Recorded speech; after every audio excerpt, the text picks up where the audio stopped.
So for the culture perception, how worldview shapes understanding, um, I decided to do the Shakespeare in the Bush by Laura Bohannon, and here is a brief summary of the article. So Laura Bohan's Shakespeare in the Bush shows how deeply worldview shapes the way we interpret stories and meaning. She travels to Nigeria and tries to explain Shakespeare's Hamlet to the TIV elders, if I'm saying that right, expecting the universal truths of the play to shine through. Instead, the TIV interpret the plot in ways that align with their own cultural norms. Ghosts are understood as omens or as witchcraft. And Claudia's marriage to Gertrude, if I'm saying that right, is seen as proper inheritance, and Hamlet's madness is explained by witchcraft rather than grief. Though these conversations, Bonahan realizes that what she thought was a universally understood narrative is actually a filter through culture at every step. Has a monopoly on the correct interpretation of a story. Instead, worldview powerfully shapes how people assign meaning, reminding us that our own assumptions are not absolute but culturally grounded. So next, I'm asked to discuss how the article illustrates the impact of worldview on the interpretation of cultural meanings. So what Bonahan's article makes crystal clear is that worldview isn't just a backdrop to how people interpret stories. It's the lens that gives those stories meaning in the first place.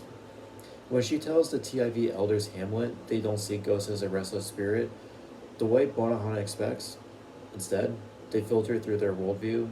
To them, it must be witchcraft or an omen, because that's what makes sense in their cultural framework.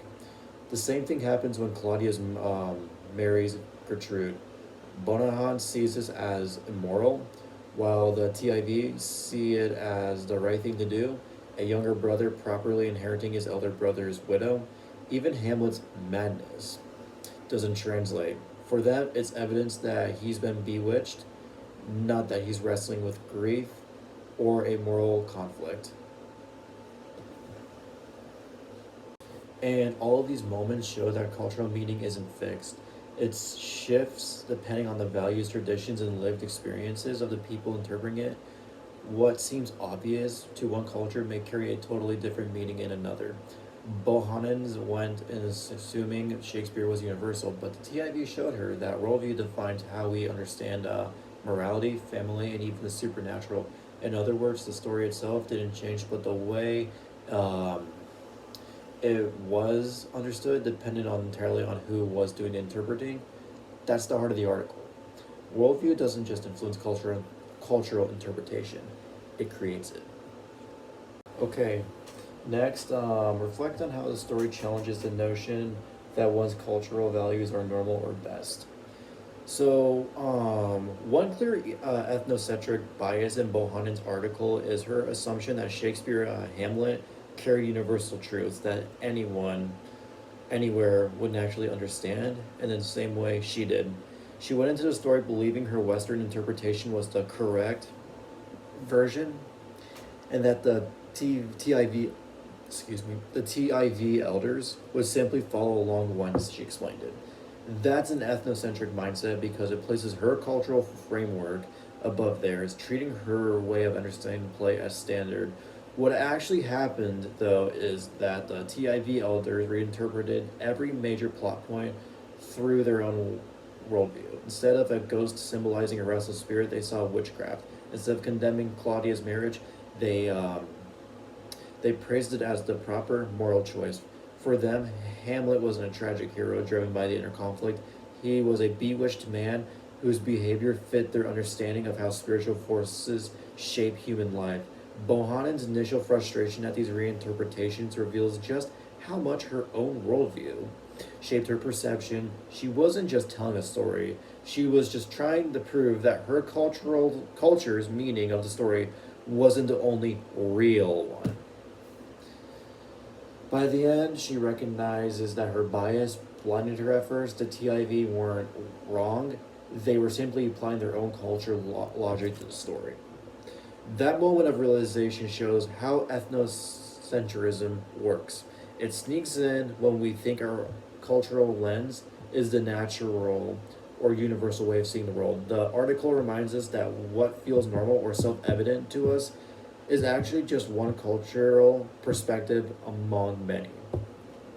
So, for the next question, consider a specific unique norm or tradition in your own culture. How might they perceive differently by an outsider based on their worldview? I'm going to be completely honest, I don't know what culture I'm a part of because where I live in the United States, where I was born, like, I'm like everyone else because the majority of the population here is white Caucasian. And we don't really have like a culture. I mean, like, I guess the only cultural like practice I have is just how I worship God, but but being Christian is a lot more different than having like a culture.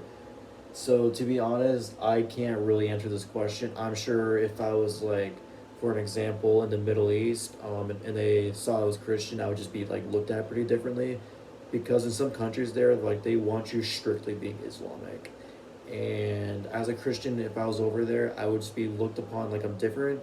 Some might be okay with me just being Christian. They might disagree with it, but they just accept it, or some would just harshly treat me like I'm not one of them. When we're all just human. So this question I really could not answer. And then the next question was propose a best practice for communication across cultures by incorporating insights on how worldview and perception influences interaction, supported by at least one example. Okay, so go in with curiosity instead of certainty. Instead of assuming your way of understanding is right, you have to slow down, listen, and let the other person's worldview shape the conversation. The moment you start thinking there's only one correct interpretation, communication breaks down. Bonhannon's experience with the TIV is the perfect example. She assumed that the Hamlet would speak for herself, but the elders constantly reinterpreted through their own cultural logic. Seeing the ghost as witchcraft, praising Claudius's marriage, and diagnosing Hamlet's madness as bewitchment, at first, Bonhannon saw these responses as wrong. But the deeper truth is that the TIV were making sense of the story in a way that was entirely consistent with their worldview. If Bohannon had approached the conversation with more openness from the start, treating it as a cultural exchange rather than a teaching moment, she would have realized sooner that her story was just as shaped by her worldview as interpretation were shaped by theirs. Then one culture misunderstanding I've had personally experienced has been with the Hispanic culture when it comes to language. I sometimes found myself in situations where I wanted to connect with someone, but I just didn't know the language like Spanish to really communicate. Something as simple as trying to join in on a conversation or respond politely could turn awkward because I didn't understand what was being said, and they didn't always understand me. What I realized over time is that the barrier wasn't just about words, it was about worldview.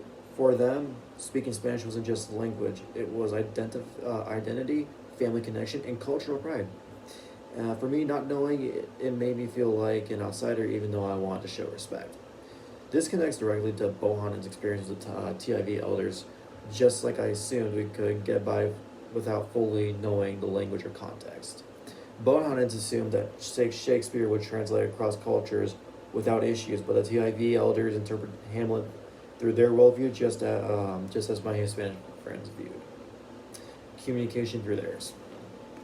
And to finish off with the last question, the biggest lesson I took from Shakespeare's In the Bush is that worldview shapes everything.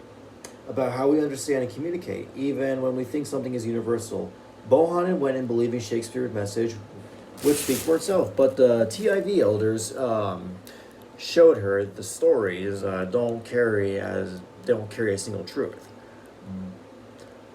They get reinterpreted through the values, beliefs, and traditions of the people hearing them for me. That was an eye-opening because it was proves that in real intercultural communication isn't about forcing your perspective. It's about learning how meanings shift, depending on the lens people bring with them. The article reminded me that humility, openness are not just good qualities to have. They're essential if you actually want to connect across cultures. At the end of the day, the most powerful step in communication isn't talking. It's listening with the awareness that your way of seeing the world is just one of many. And that will conclude the video reaction to the Shakespeare article. And yeah, no, it was a really interesting article, and it's just interesting, just like how different cultures like see other cultures, and just like what's wrong, what's wrong in their eyes compared to what's right in their eyes, or it can go the same way, what's wrong in your eyes, what's right in your eyes. You know what I'm saying? But yeah,